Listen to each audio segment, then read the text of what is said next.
임플란트를 시술 받으실 때 기간이 얼마나 걸리게 될지 궁금하시죠? 뼈의 상태나 치아의 상태, 그리고 치료 계획에 따라 다를 수 있습니다. 오늘은 임플란트 시술 과정에 대해 설명해 드리겠습니다. 먼저 임플란트 시술 과정을 설명드리고 그 과정에서 약간의 변형이 되는 과정인 즉시 임플란트, 급속 임플란트, 내비게이션 임플란트에 대해서도 간단히 소개해 드리겠습니다. 임플란트는 크게 두 부분으로 구성이 됩니다. 풀이가 되는 임플란트 부분과 쉽게 만드는 잇몸 위의 부분인 보철 부분이 있습니다. 임플란트는 뼈 속에 위치해 있고 잇몸 밖에 노출되어 쉽게 만드는 기능을 하는 부분이 보철 부분입니다. 임플란트를 뼈 속에 이식하는 과정을 1차 수술이라고 하고 뼈 속의 임플란트에 보철물을 연결하기 위해 잇몸을 조작하는 과정을 2차 수술이라고 합니다. 일반적인 과정은 다음과 같습니다. 치아를 뽑게 되면 발치한 부분의 뼈와 잇몸에 구멍이 생겨 있습니다. 이 부분이 아물어야 임플란트를 심을 수 있습니다. 발치 후 3, 4개월을 기다려야 임플란트를 이식할 수 있습니다. 발치 후 3, 4개월이 지나면 뼈와 잇몸이 아물게 되는데 이때 임플란트를 뼈에 이식하는 1차 수술을 하게 됩니다. 임플란트 이식 후 다시 3, 4개월이 지나야 씹는 큰 힘을 줄 수 있도록 임플란트와 뼈가 완전히 유착됩니다. 그 후 뼈 속의 임플란트에 보철 부분을 연결할 수 있도록 2차 수술을 해서 임플란트를 잇몸 밖으로 노출시킵니다. 2차 수술 후 잇몸이 아무는 데는 2주에서 3주가 걸리게 됩니다. 잇몸이 아물면 본을 떠서 기공소로 보내고 다시 일주일 후 임플란트에 보철물을 연결시켜 쉽게 만들어줍니다. 일반적으로 발치부터 시작하면 6개월 정도 걸리고 치아 발치가 되어서 완전히 아물어 있는 상태라면 3개월 정도가 걸리는 과정입니다. 그림으로 다시 요약해 드리면 발치 후 3개월 정도 기다리면 이 상태가 되는데 뼈와 잇몸이 완전히 아물어 있습니다. 여기에 임플란트를 심고 봉합을 합니다. 임플란트 이식 후 3개월이 지나서 뼈와 임플란트가 완전히 붙으면 2차 수술을 해서 그림과 같이 임플란트를 잇몸 밖으로 노출시킵니다.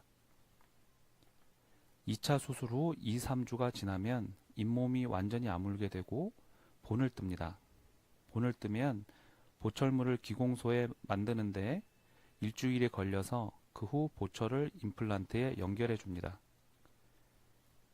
요즘에는 여러 가지 기술이 좋아져서 이런 복잡한 임플란트 시술 과정에 약간의 변화를 주어 임플란트를 쉽고 편하게 하고 있습니다. 몇 가지를 소개해 드리겠습니다.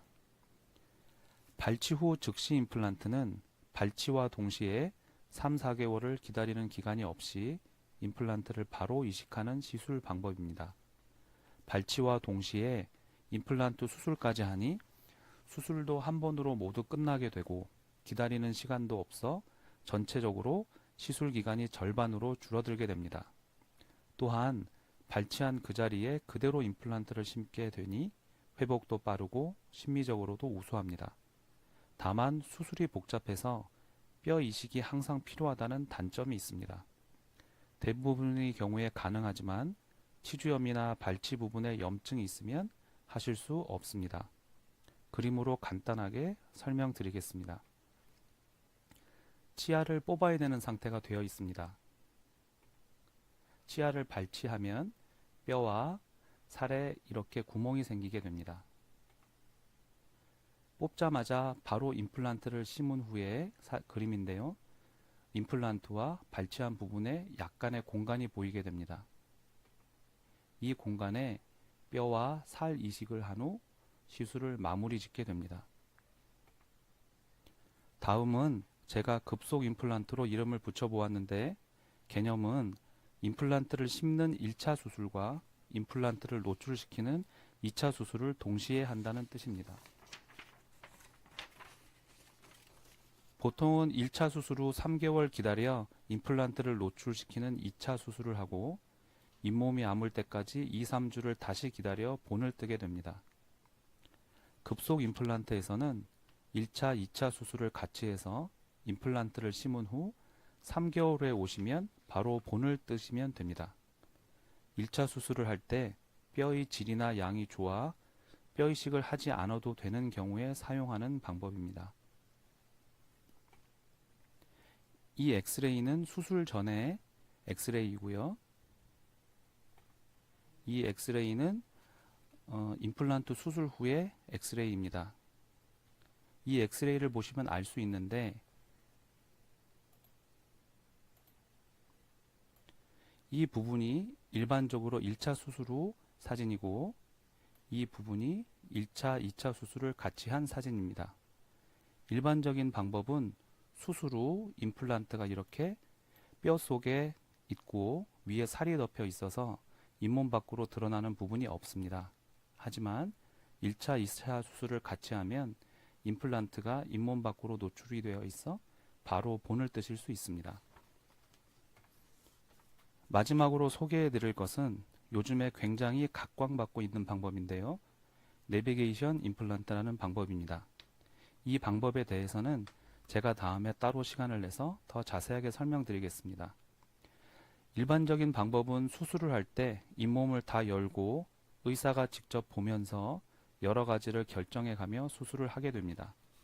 하지만 이 내비게이션 방법은 수술 전에 CT를 찍어서 치료 계획을 세워 모든 걸 미리 결정합니다. 예컨대 임플란트의 직경, 심는 깊이, 심는 각도, 임플란트 사이의 간격, 수술해야 할 때 피해야 할 위험한 구조물, 그리고 어디에 심어야 뼈의 질이 가장 좋아서 뼈 이식을 줄일 수 있을까 등등입니다. 그 치료 계획대로 수술 가이드를 만들어 수술할 때는 잇몸을 열지 않고 바로 임플란트를 수술 계획대로 심습니다. 미리 수술 계획을 세우고 시술을 하니 시술 시간도 짧고 안전합니다. 잇몸을 열지 않으니 통증도 적고 아무는데 고생을 하지도 않습니다. 더구나 수술하는 날 바로 쉽게 만들어 드릴 수도 있습니다. 이 엑스레이에서 보시면 이 부분과 이 부분에 임플란트를 심게 되었습니다. 그리고 수술 후에 보시면 바로 임플란트 보철 부분과 씹게 되는 부분이 모두 완성이 되어 있습니다. 자, 오늘은 일반적인 임플란트 시술 과정에 대해 설명을 드렸습니다.